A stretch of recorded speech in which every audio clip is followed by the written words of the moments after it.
good morning, good afternoon, or good night to all the riders. Welcome back to the channel. It's Kree. We finna do this reaction. Listen, we just got to get right into it. Women, mothers, and death row.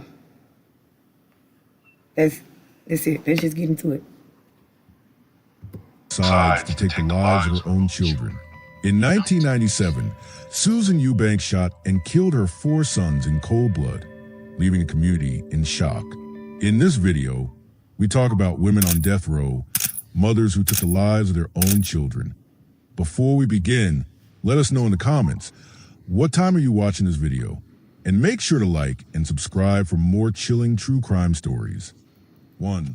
Socorro Caro, California. Socorro Caro shot her 3 young sons, all while they were sleeping. The youngest was just 5 years old. This is a story of one of America's most chilling maternal murders. On November 22, 1999, in a quiet neighborhood in Camarillo, California, tragedy struck the Caro family. Dr. Xavier Caro returned home from work to find a nightmare. His 3 sons, Joey, 11, Michael, 8, and Christopher, 5, were found dead in their beds, each shot in the head. The youngest son, Matthew, just 1 year old, survived the attack. Socorro Caro was found nearby with a gunshot wound to her own head, the murder weapon, a .38 caliber revolver. Okay, y'all. My bad for pausing me, but this finna get dark. Viewer discretion is advised, okay? Whoa. Belonged to Dr. Caro. Investigators found no signs of forced entry or struggle, and no evidence of any intruder. Everything pointed to a horrifying truth. Socorro had killed her children while they slept. The motive appeared linked to a bitter separation. She and her husband had argued earlier that day over their divorce and child custody. Socorro was seen by many as a devoted mother and wife, but behind closed doors, her marriage was breaking apart. Neighbors described her as anxious and sometimes withdrawn. Reports showed rising tension and conflict in the household. Mental health experts later suggested she may have suffered from a psychological condition known as narcissistic collapse, a state where someone's fragile sense of self breaks down and leads to extreme actions. Her relationship with her husband had become hostile, especially over custody battles, adding stress and despair. Despite these warning signs, no one expected such a violent outcome. Her attempt to shoot herself may have been staged to avoid blame. The killings were methodical, carried out while the children slept, reflecting a cold, calculated mindset. It suggests she saw her children as obstacles rather than loved ones. In 2002, Socorro Caro was convicted of 3 counts of first-degree murder with special circumstances and sentenced to death. Her defense argued she was depressed and mentally impaired, but the court rejected those claims. California has not carried out any executions since 2006, so she remains on death row at the Central California Women's Facility. Her case continues to be studied in discussions about maternal filicide and mental health. Susan Eubanks, California. Susan Eubanks shot her 4 young sons, then shot herself in a failed attempt to escape responsibility. The youngest was just 5 years old. This is the tragic story of a mother's darkest betrayal. On October 26, 1999, Susan Eubanks of San Marcos, California, killed her 4 sons with a .38 caliber revolver. The boys, aged between 4 and 14, were all shot in the head, some while playing video games, others asleep in bed. After shooting her children, Susan... Not while playing a video game. Hey, it's dark. Turned the gun on herself, shooting her stomach in a failed suicide attempt. A 5-year-old nephew was also in the house, but was unharmed. Earlier that day, Susan had spent time drinking with her boyfriend, Renee Dodson. The couple argued intensely, and upon arriving home, Susan slashed 2 of Dodson's tires and cut phone lines to isolate the house. Dodson left with Susan's estranged husband, Eric Eubanks, after warning Eric that Susan had threatened to kill herself and the boys. Shortly after, deputies arrived at the home, responding to Eric's call. They found Susan bleeding from her self-inflicted wound and the 3 older boys dead. The youngest son, Matthew, was rushed to the hospital but died the next day. Susan appeared to be a devoted mother, but she was struggling with severe emotional and mental health issues. She had filed for divorce from Eric Eubanks earlier that year and was living with her boyfriend, Renee Dodson. Her past included battles with depression and traumatic relationships, compounded by alcohol and prescription drug use. Neighbors described Susan as volatile and anxious, with signs of emotional instability. Her defense argued that she blacked out during the killings due to a diminished mental state caused by her drinking and medication. The tension and failures in her relationships, especially the impending custody battles, were seen as major stress factors. Experts classify Susan's actions as a mix of calculated violence and emotional breakdown.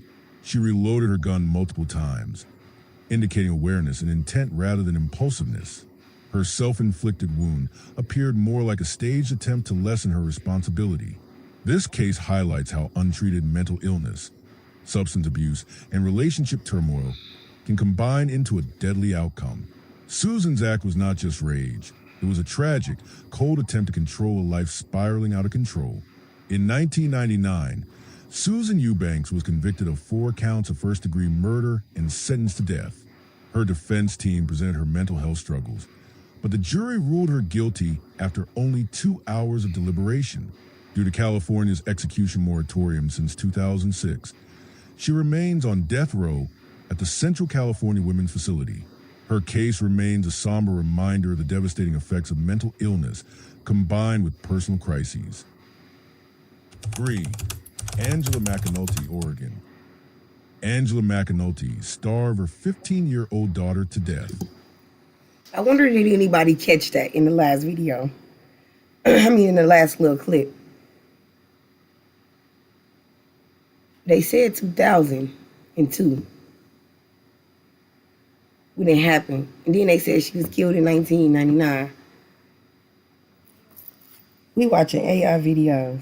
I need to react with somebody on the screen like Kreeback or something.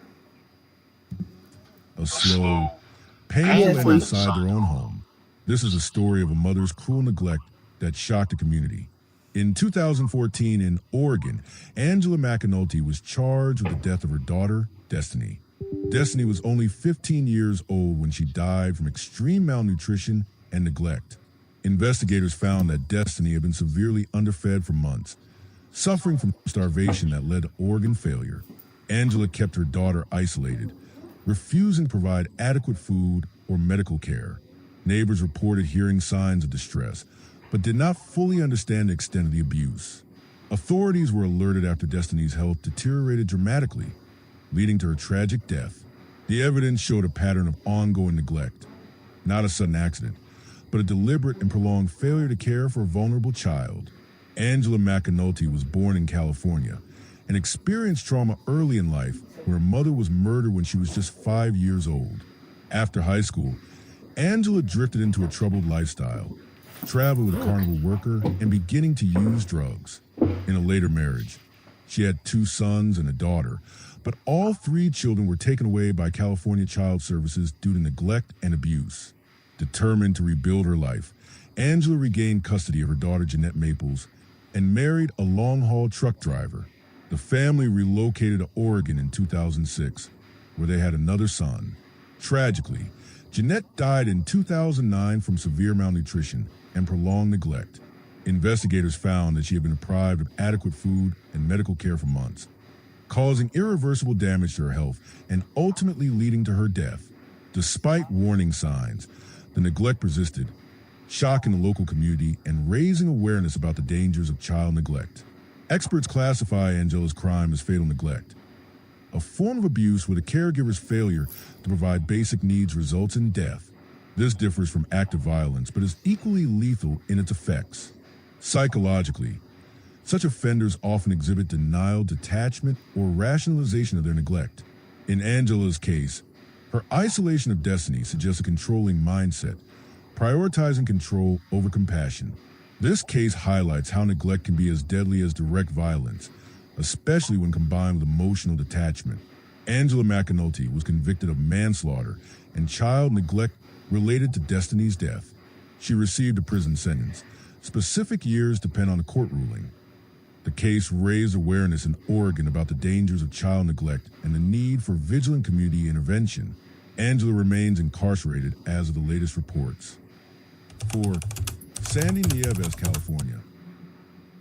Sandy Nieves burned her 4 young daughters alive, a horrific act of revenge that destroyed innocent lives. This is a story of a mother's brutal and vengeful crime. In 2006, Sandy Nieves set fire to her home in California, killing her 4 young daughters trapped inside. The fire caused severe burns and smoke inhalation that led to their deaths. Investigators determined the fire was deliberately started and ruled it arson. Evidence showed the fire was set as an act of revenge against her estranged boyfriend. Nieves had a history of a volatile and abusive relationship with a man. After their breakup, she reportedly threatened to harm him and took this horrific action, knowing her children would be inside the house. The community was devastated by the brutal loss of 4 innocent lives in an act driven by anger and vengeance. Her decision to set the fire reflected deep-seated pain and a desire for revenge, a vengefulness that destroyed her own children. This case revealed the devastating consequences when personal turmoil turns deadly.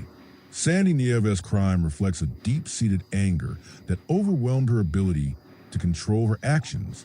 Psychologists classify her behavior as an example of revenge-driven filicide, where apparent intense feelings of betrayal and hurt are directed toward their own children. Her violent act was fueled by emotional instability and impulsivity, showing a lack of empathy and disregard for the innocent lives involved. This type of offender often struggles with managing extreme emotions like rage and jealousy, which can lead to sudden, destructive decisions. In Sandy's case, the breakup with her boyfriend acted as a trigger, pushing her to take drastic measures as a way to punish him, even at the cost of her children's lives. Her crime was not carefully planned, but driven by overwhelming emotional pain, making it both tragic and unpredictable. This case underscores the dangerous consequences when personal turmoil turns into violence against the most vulnerable. Sandy Nieves was convicted of multiple counts of murder and sentenced to life in prison without the possibility of parole.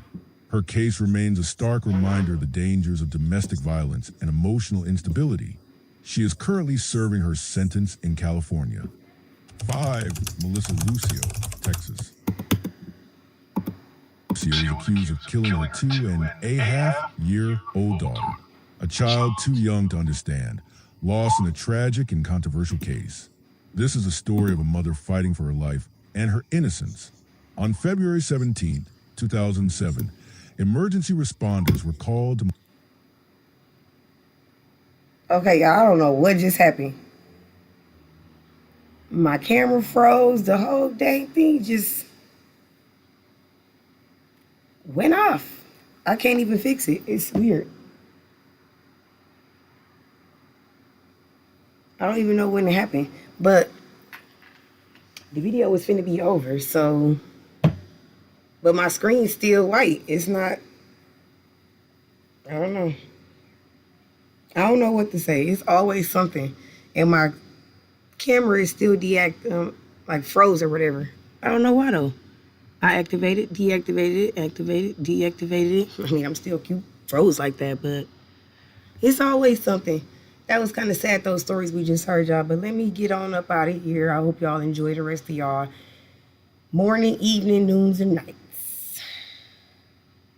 Until next time, have a good one. And don't forget, y'all, smash that like button, okay? Comment and subscribe. I don't know what always run into an issue, but I'm going to get it all fixed out. But I'm still coming, okay?